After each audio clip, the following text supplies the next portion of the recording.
Karen, we know you've been job hunting. Your bonus is docked per policy. That line dropped in the middle of the all hands like a fart in church.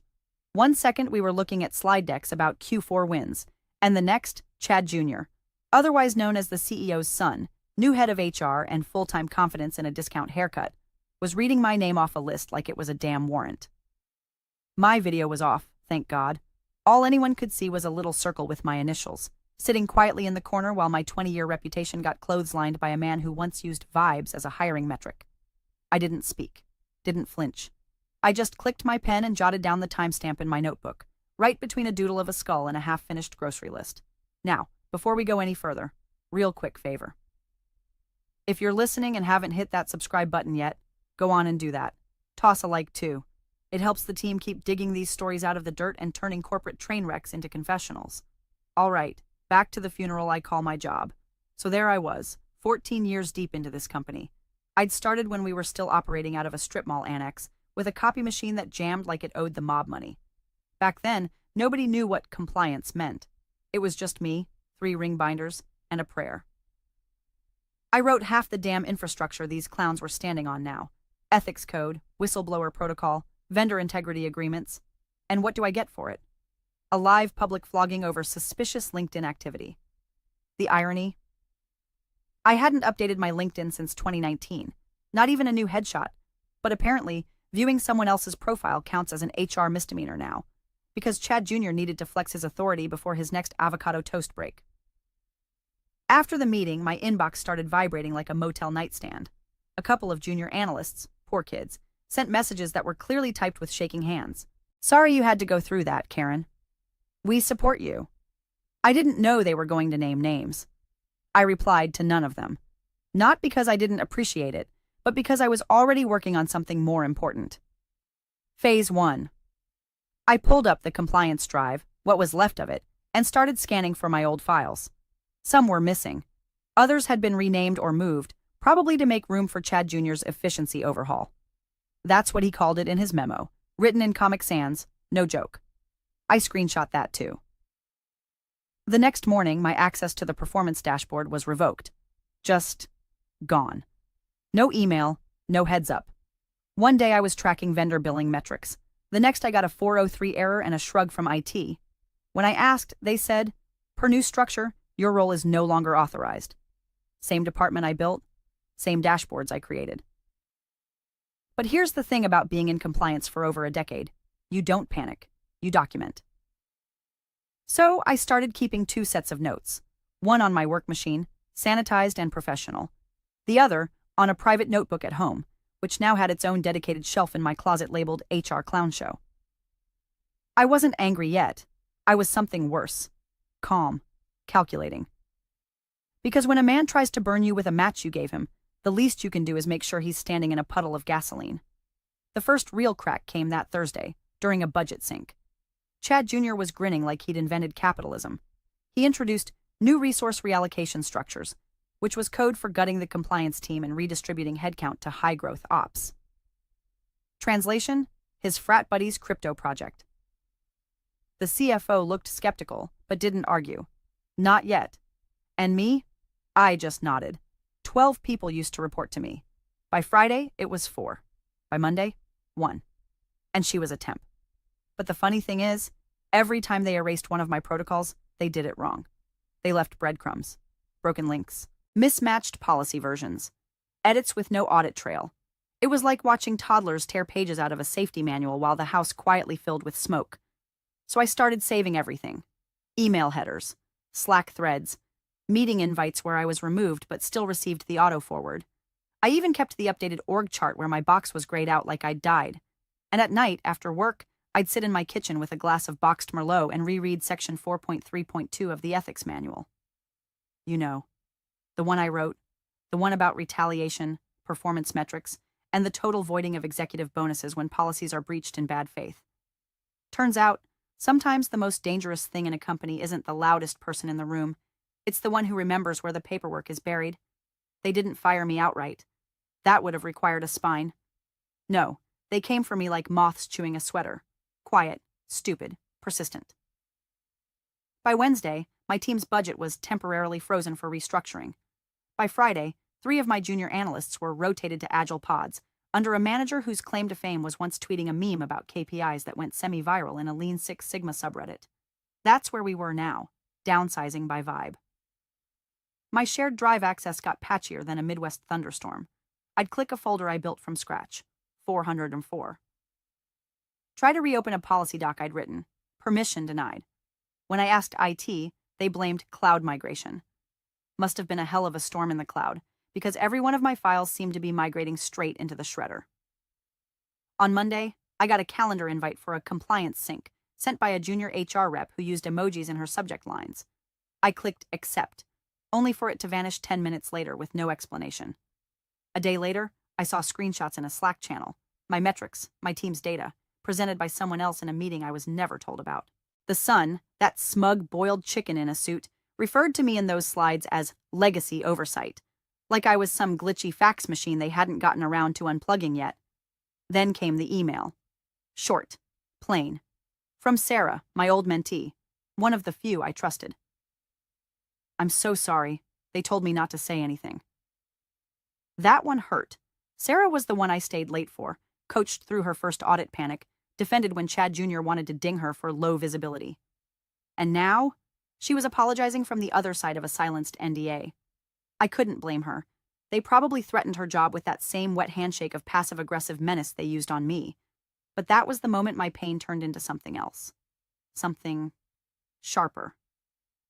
I opened a private folder on my home laptop. Project Wake Up Call. Inside, I created subfolders. Slack logs, doc access logs, redacted slide decks, vague meeting notes, weird HR memos, and a very special folder simply labeled 4.3.2. I had the receipts. I just needed the pattern. From then on, every time they forgot to CC me, I took a screenshot. Every time they published an edited policy doc without version history, I downloaded a copy and compared the metadata. Every calendar change, every drive permission tweak, every deleted doc with my initials in the footer. I tracked them all like digital termites. They thought they were ghosting me. I was archiving them. And like every good compliance officer knows, policy only matters when you can prove it was broken. I started logging timestamps of when the Sun's assistant shared confidential HR summaries into public Slack channels. Violations. So textbook I could have used them in a training module. Then there was the procurement memo that reused my language but cut out all the sign-off sections. Streamlined approval? My ass. I flagged that under internal control bypass. I even tracked coffee orders.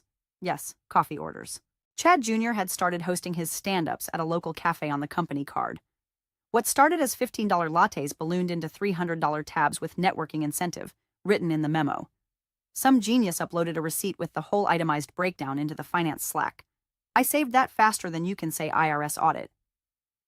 Meanwhile, HR was busy pretending I didn't exist. They held town halls on ethical transitions without inviting the woman who wrote the damn ethics code. One all-hands had a slide called Modernizing Legacy Systems, with my department name crossed out in red. The irony nearly gave me whiplash. Still, I said nothing. I smiled in hallways, nodded on Zooms, waved when waved at. I even thanked Chad Jr. for redefining structural compliance during one of his pontifications. He lit up like a toddler on a trampoline. He actually believed it. The thing about these new age execs is they mistake silence for agreement. They think because you're not kicking and screaming, you've accepted your fate. What they don't realize is that some of us were trained to read fine print like scripture. And some of us wrote it. The real joke? Every policy they'd bent, every shortcut they'd taken, every compliance safeguard they'd dismantled to make themselves look efficient, it was all traceable. I'd made sure of that years ago when I standardized metadata tagging on internal documents. They thought they were deleting my work. They were just triggering breadcrumbs. And as they quietly dismantled everything I built, they forgot one thing. It's not the people who shout who burn your empire down. It's the ones who remember exactly where the bodies are buried. The teacup clinked louder than it should have. Maybe because my hand was shaking. Or maybe because Rebecca always insisted on using bone china, even in a cafe that served avocado toast on roof tiles. She said it made her feel like power still had manners. I said nothing and stirred my Earl Grey like I was trying to summon something from the bottom. She watched me over her glasses, the way she always did when she knew I was lying through my teeth. I'd texted her that morning, "Tea?" And she'd replied within seconds, You bringing a laptop or a body? Neither, I said now, forcing a smile. Just need your eyes on something. I reached into my bag and slid the old binder across the table. Gray. Faded. The kind you only keep because you know someday someone will pretend it never existed. Rebecca ran her hand over the cover like she was touching a fossil. Well, damn, she muttered. Version 3.1. This was the one with the executive clawback clause, right? Page 47, I said. She flipped it open like a priest cracking a hymnal. Pages ruffled. Tabs peeked out. Notes scribbled in the margins from a younger, more optimistic me. Back when I still believed policy could protect people. Before I realized it only works if the people in power are scared of the rules. Rebecca's brow lifted. Then her lips parted slightly. You're kidding. What? I asked, sipping my tea like we weren't sitting on a corporate landmine. She tapped the page with her pen. Section 4.3.2. This is airtight, Karen. Airtight. Any punitive adjustment to employee compensation based on unverified employment search activity shall trigger a mandatory internal audit and void the executive bonus pool for the active fiscal quarter. I leaned back. That's the one they used against me. She stared at me like I'd grown a second head. Used? They invoked it? At the all hands. Said I was job hunting. Canceled my bonus. Called it per policy. Her jaw clicked shut. Then opened again, slowly. Sweetheart, that's the policy you wrote. And they violated it. I shrugged, watching the steam curl off my tea. Didn't think they'd be dumb enough to do it in front of 200 employees. Rebecca sat back in her chair, one hand flat on the manual. So, what's the plan? I don't know. The words came out smaller than I wanted. Weaker.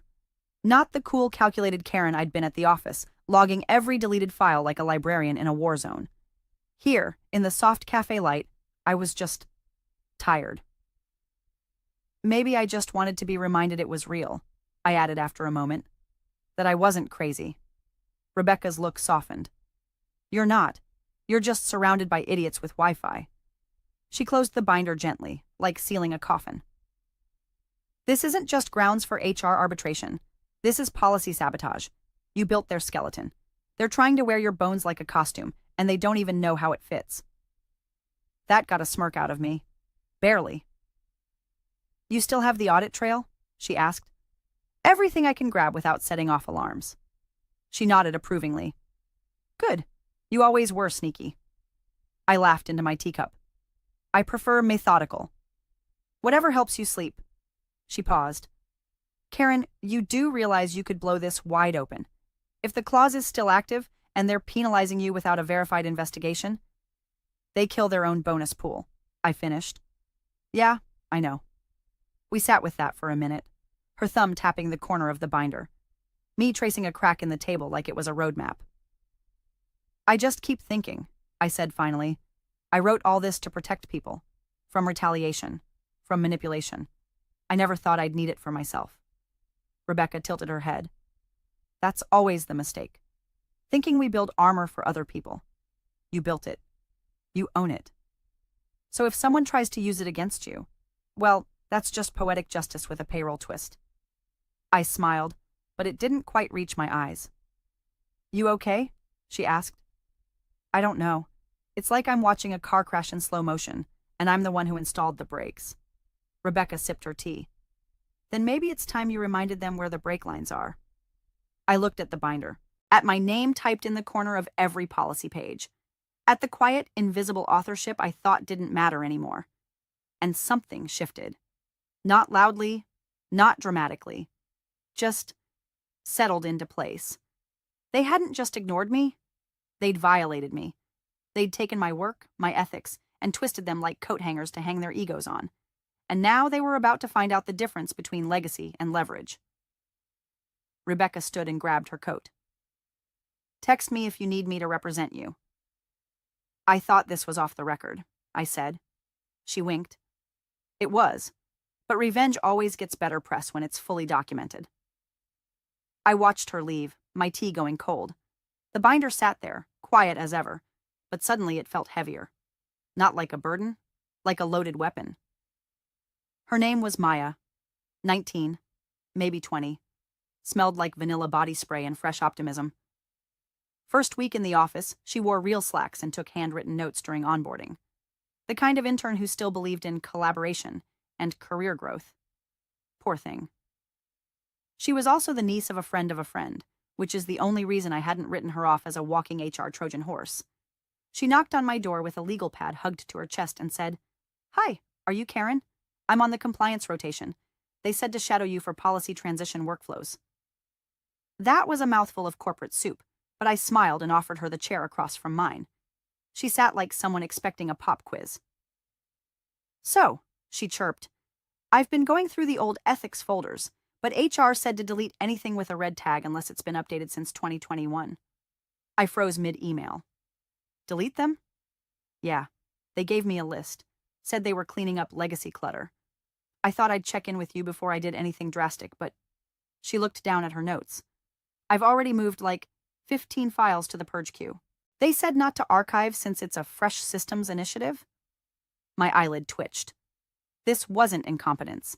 This was surgery. They weren't just mismanaging. They were performing a back-alley lobotomy on the company's entire compliance spine and sending in a bright-eyed intern with a butter knife. I nodded slowly. That makes sense, I lied, my voice as smooth as lacquered poison. But going forward, mind ceasing me on any document purge requests, just to keep a paper trail. Maya beamed. Totally. I was worried I was stepping on toes. You're doing great, I said, already pulling up my encrypted drive at home in my mind. That afternoon, I watched her click around the shared folders like a kid in a candy store. I pretended to be on a call while noting which files blinked out of existence in real time. Some of those files weren't just red tagged, they were critical. Old audit memos, vendor red flag reports, early drafts of conflict of interest protocols that still held legal weight. Gone. Poof. With the enthusiastic naivety of a teenager following instructions from the cool kids. By the time she left at 5, cheerfully waving her little tote bag goodbye, I'd already installed a silent sync tool onto my personal machine at home. Every time a compliance file was deleted, renamed, or accessed without proper clearance, it pinged me. I named the folder ARC, because when the waters rise, you build a boat. Over the next few days, I let Maya work uninterrupted.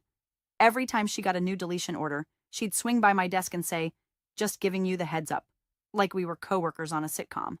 I'd nod, thank her, then download the last clean version from our backup server and tuck it into my own archive before she hit delete.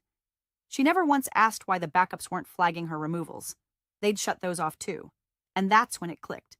This wasn't just short-sighted cost-cutting. They were systematically dismantling the legal padding of the company, stripping out the paper trail, making sure if and when something imploded, there'd be no blueprint left pointing back to the ones responsible. No safety net, no ethics guardrails, no Karen. Except I was still there, watching, cataloging, rebuilding the shredded scaffolding one file at a time. One morning, Maya brought me a USB stick. "Hey, they said to re-upload these vendor logs after cleaning the formatting. I don't totally know what that means, but here you go." I took the drive, smiled, and nodded. "Thanks, I'll take care of it." The files were all original vendor dispute logs from 2016 to 2019, cases I personally handled, redacted, revised, and time-stamped like they were created last week. The new versions stripped entire paragraphs about pricing collusion and procurement irregularities. The formatting wasn't the only thing being cleaned. I emailed myself the originals from my old backup, then printed both copies, old and new, slapped sticky notes on them, labeled each page discrepancy, then filed them in a labeled folder at home. Ethics falsification, intern assisted. The thing about cover-ups is that they rot from the inside, and now I had proof they weren't just clumsy. They were intentional. They weren't revising history. They were deleting it, and they were too arrogant to realize the intern they used as an eraser had CC'd every order to the wrong person. Me. So I played dumb. Let Maya keep chirping updates like she was doing me a favor. Let HR think their little document laundering operation was going off without a hitch. Let the new regime bask in their illusion of a clean house. Because the more they tried to erase me, the more they etched their own fingerprints into every policy violation I'd ever written. And when the flood came, they wouldn't be able to swim in plausible deniability. They'd drown in their own audit trail. It started with a typo. At least that's what I let them think. During a routine Slack thread, routine being generous, Since it was mostly emoji reactions and vague phrases like looping in stakeholders, I dropped a snippet of policy into the chat. Section 2.1.6. The clause about third-party conflict disclosures during invoice overages. Worded it all casual, like, we might want to cross-check this W 2.1.6 before approving any new vendor rates, just in case. 2 minutes later, I got a ping from the HR assistant, Haley, 23, emotionally allergic to punctuation. Hey Karen, can you not use old policy drafts? That one's obsolete, lol. Oh, honey. I didn't reply right away.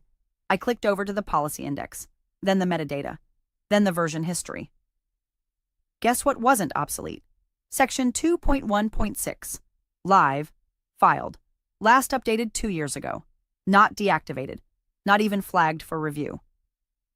Haley had pulled that line straight out of someone else's script, probably the Sun's. So I let her sit in that silence while I copied the full compliance index, every active policy, every timestamp, every authorship tag, into a new private spreadsheet on my drive. I titled the sheet, Compliance Ghosts. Then I wrote her back. Oh, my mistake. Thought it was still active. Must have been muscle memory. She reacted with a thumbs up emoji. It took every ounce of professionalism I had not to respond with a middle finger. That same week, while cross-referencing vendor expense logs, something I technically wasn't authorized to do anymore, I found a discrepancy. One invoice from a consulting firm flagged as quarterly strategy refresh. Cost? $14,600. Deliverable? A 3-slide PowerPoint deck with an executive summary that said, and I quote, optimize transformation pipelines via stakeholder realignment. That meaningless pile of MBA word salad had been submitted through the Sun's new Agile procurement flow. The firm's address?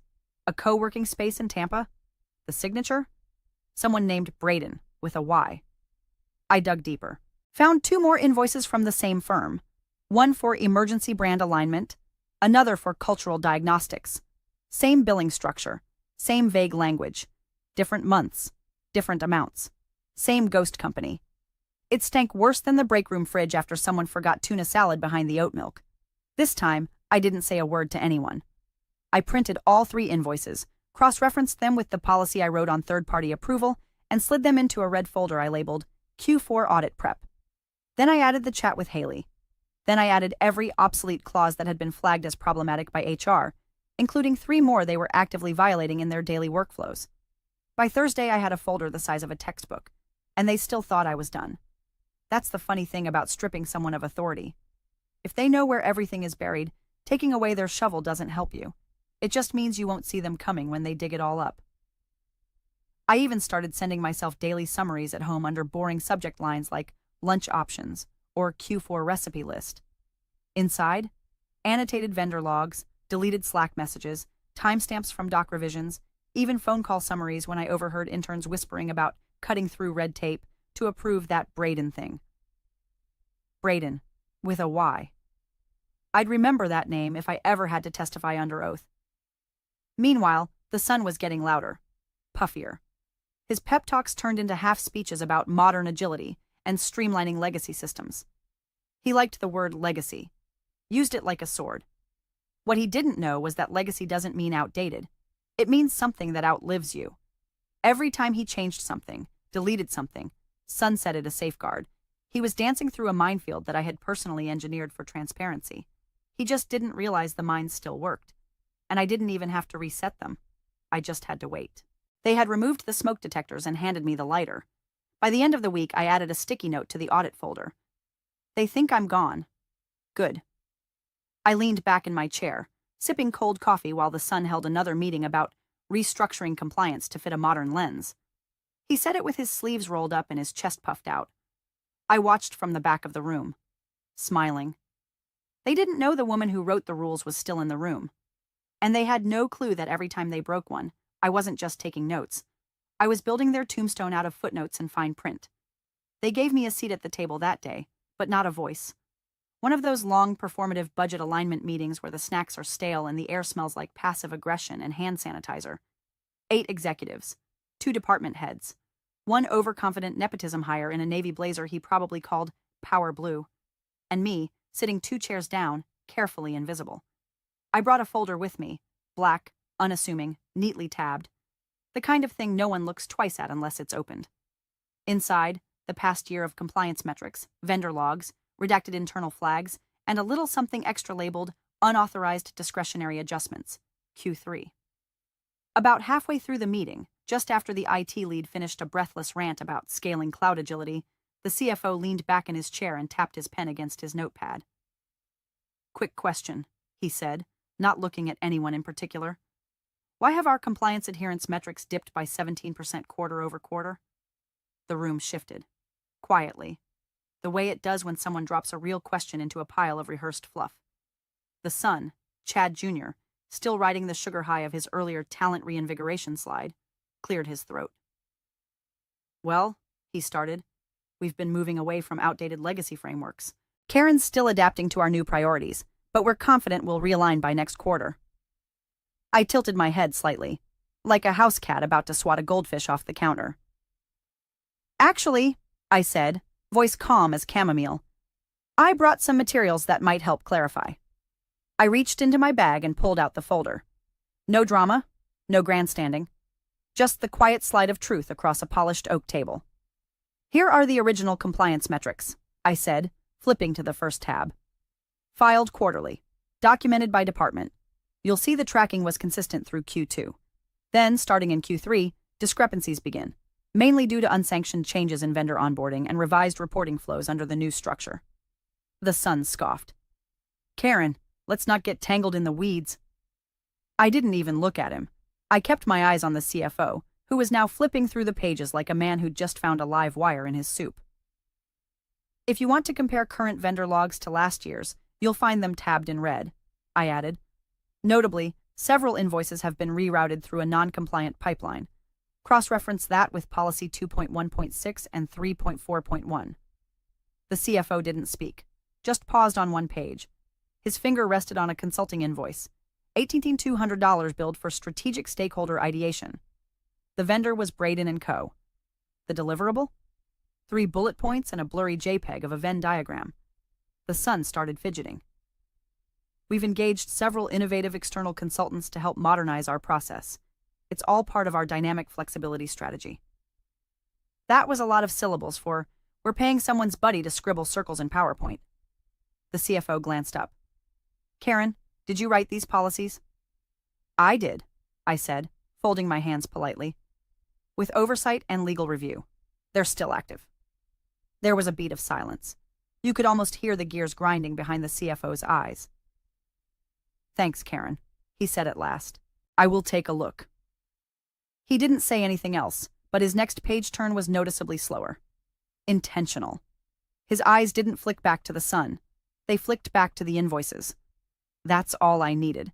Because here's the thing. When you're sitting in a room full of noise, the sharpest tool is silence wrapped around facts. I didn't raise my voice.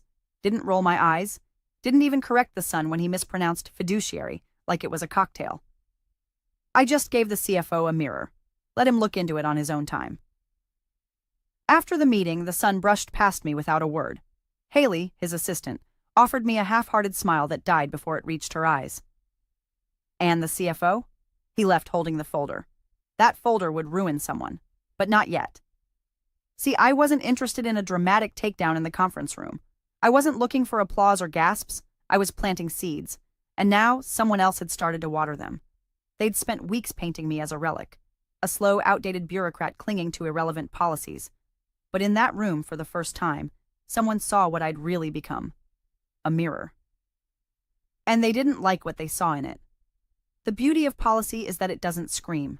It waits. It records. It reflects. And when the light finally hits it right, even the cockroaches can't pretend they don't exist. Let them squirm. I had more folders to build. The quarterly board packet dropped at 8:13 a.m. on a Wednesday like a stale donut on a glass table. Dense, too sweet, and destined to be ignored by everyone who mattered. 92 pages of padded performance charts, inflated projections, and enough buzzwords to give a thesaurus a hernia. But I didn't care about the charts. I was looking for something else. Something that would tell me they hadn't erased me completely. And there it was. Page 47. Compliance overview. The graphs I built. The frameworks I designed. The metrics I bled for. still intact, still using my name in the author field. They had gutted my role, slashed my team, rewritten my access levels like I was a relic of a dumber era. But they still needed my math, my structure, my policies. They'd kept the bones of my work and tried to paint over the name etched into the spine. It felt like standing in front of a museum exhibit labeled Anonymous Artist while holding the original sketch in your back pocket. But that's the thing about trying to erase the author.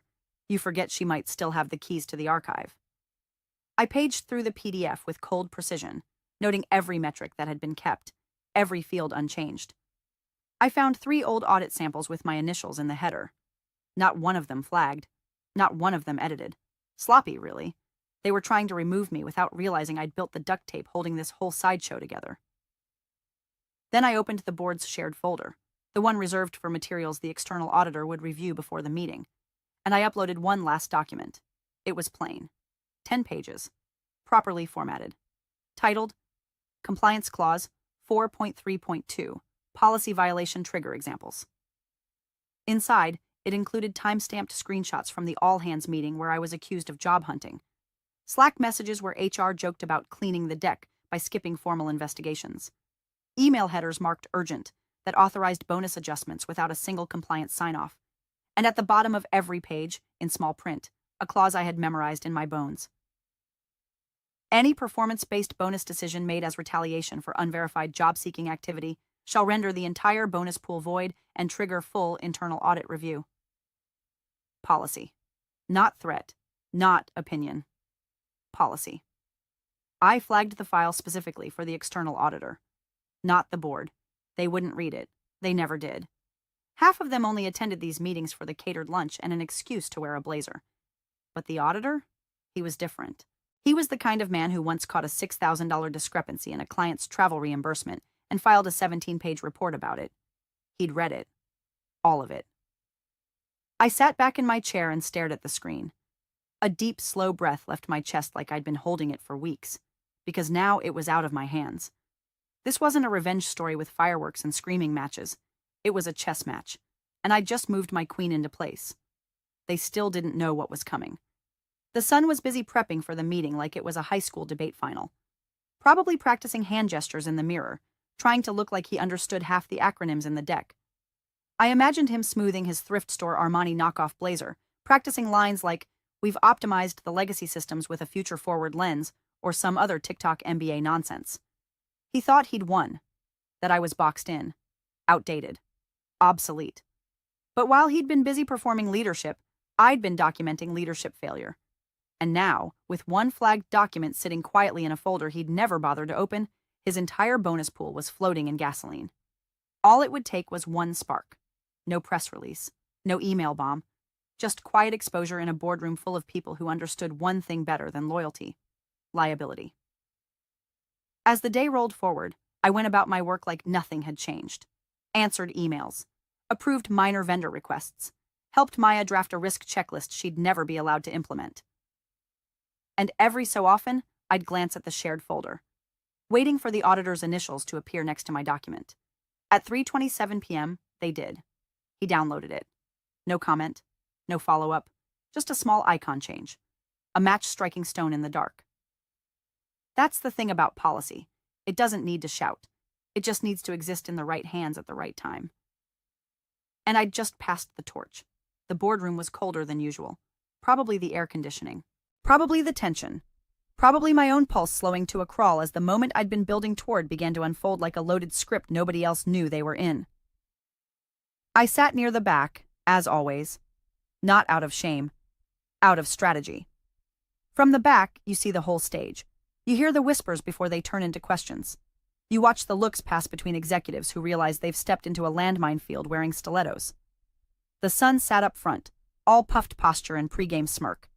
He had his blazer buttoned too tight and his notes stacked on the table like trophies. He was living his fantasy. Head of HR, key player, trusted voice in front of the board. He even leaned over to whisper something to Haley, who nodded like a loyal poodle. I imagined it was something like, "Nail this and they'll never question the restructure."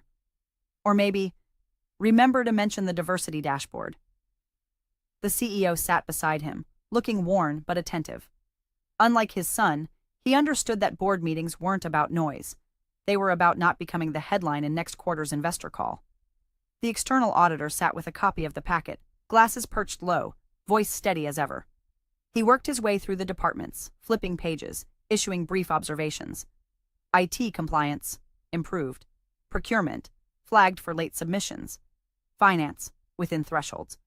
Each summary landed like a thud, another brick in a wall of predictable monotony.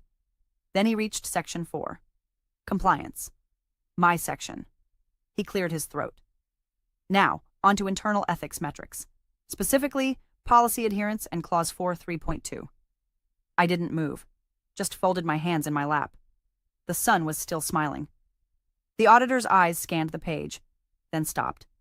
He blinked, let out a quiet chuckle, flipped to the next page, paused. Then he laughed. Not a polite laugh, not a boardroom chuckle, a real caught-off-guard laugh, the kind that silences a room not because it's funny, but because it's wrong. Oh no, he said, tapping the page. This is... wow. All heads turned toward him. The sun's smile faltered. Haley froze mid-type. The CEO sat forward just an inch. The auditor slid a single printed sheet across the table. Crisp, intentional, highlighted in yellow. This, the auditor said, is quite possibly the most ironically violated clause I've reviewed this year. The CEO took the sheet, his brow furrowed as he read the top line, then the next, then the fine print at the bottom. He looked up. Who wrote this? No one spoke. So I did. 7 years ago. The room went quiet the way only power can silence a space, suddenly and absolutely. The CEO looked back down at the document. The room's collective attention followed like a tide. Clause 4 3.2, printed in simple black text. Any performance-based bonus decision made as retaliation for unverified job-seeking activity shall render the entire executive bonus pool void and trigger full internal audit review. The sun paled. Not gradually, not gracefully. It was like someone had drained the blood from his face with a straw. He leaned forward, mouth half open, clearly preparing to spin. That's not... But the CFO interrupted, voice like a hammer on glass. It's dated, filed, and active, and she's still listed as the policy's original author of record. The board chair raised an eyebrow. The CEO didn't say anything. He didn't have to. His eyes said everything. Oh my God, she wrote this. I sat still, letting the weight of the moment sink into the pores of every person in the room. Not smug, not showy, just grounded. I watched them squirm, not with glee, though there was some of that, buried deep, but with satisfaction, like watching a slow leak finally become a burst pipe in a house you warned them to fix years ago. The sun opened his mouth again, closed it. No one looked at him. The auditor flipped to the next page. I've attached examples of current violations, time-stamped, backed by message logs and document metadata. Unless rescinded with board consensus, the clause activates a full compliance audit and freezes executive bonuses pending outcome. Silence. Then paper rustling. Then the slow, inevitable shuffle of reputations recalibrating. I didn't need to say another word. I'd said enough. In documentation, in policies, in the quiet backups I made while they were too busy patting themselves on the back. Now they would scramble. Try to contextualize. Try to reframe. But it wouldn't matter. Because the moment had landed. The trigger had been pulled. And the collapse had already begun. The air in the boardroom changed the second the clause was read aloud. It was like the oxygen shifted direction. Like everyone realized all at once that something irreversible had just happened, and no one knew how to stand up without showing they were complicit. The auditor's voice, calm and dry, echoed in the silence. Any performance-based bonus decision made as retaliation for unverified job-seeking activity shall render the entire bonus pool void and trigger full internal audit review. He didn't look up. He didn't need to. The words were a scalpel, and they'd already done their work.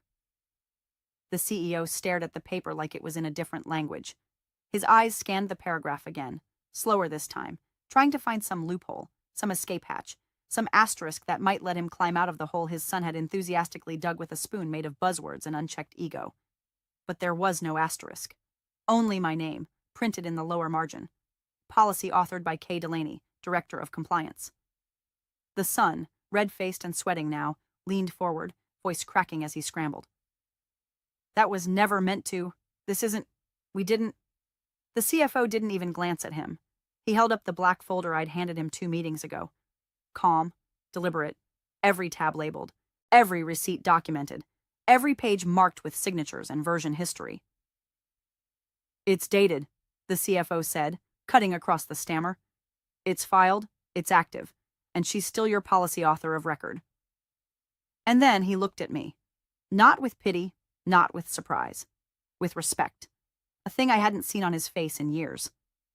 The board chair cleared her throat and adjusted her glasses, slow and surgical. Her tone was neutral, which somehow made it even more brutal. Karen, she said, thank you for your service. 7 words, and every one of them landed like a shovel to the son's career. There was no applause, no dramatic piano cue, just a slow, collective turning of heads away from him, and toward me.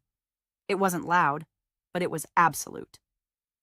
The CEO folded the printout, not roughly, not angrily, just defeated. The way a man looks when he realizes the machine he built now runs without him, and worse, might just run better. The son slumped into his chair like air had been vacuumed out of his lungs. Haley, his assistant, stared straight ahead, hands folded in front of her laptop like she was praying no one would ask her a question. And the CFO? He slipped my folder into his briefcase like it was evidence in a sealed indictment. The auditor scribbled something in his notes, then, without looking up, said, Per Clause 4.3.2, this triggers immediate audit proceedings for executive compensation decisions made Q3 through current. He paused, flipping one more page, then added, almost as an afterthought, that includes personal discretionary bonuses awarded by department heads without compliance sign-off. Those are listed on page 6. The son didn't speak again. He didn't need to. Because suddenly, it wasn't about Karen anymore. It was about every decision he'd made with that smirk on his face. Every backroom deal, every intern silenced, every cut corner signed with a wink. Now it all lived under audit review. His favorite word turned against him. And me? I didn't cry. Didn't grin. Didn't even adjust my seat. I just looked at the policy on the screen and thought, this is what a boundary looks like when it bites back. 14 years of being quiet. Of being sidelined. Of being labeled legacy.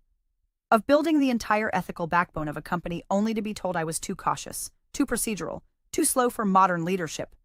And now the people who erased me were standing in a room built on my rules and discovering, too late, that I never left. I didn't raise my voice. I didn't throw a fit. I just wrote everything down. They came at me with slogans and flair. I answered with a clause. A boring, forgotten clause tucked into a manual they never bothered to read. And it burned their bonus pool to ash.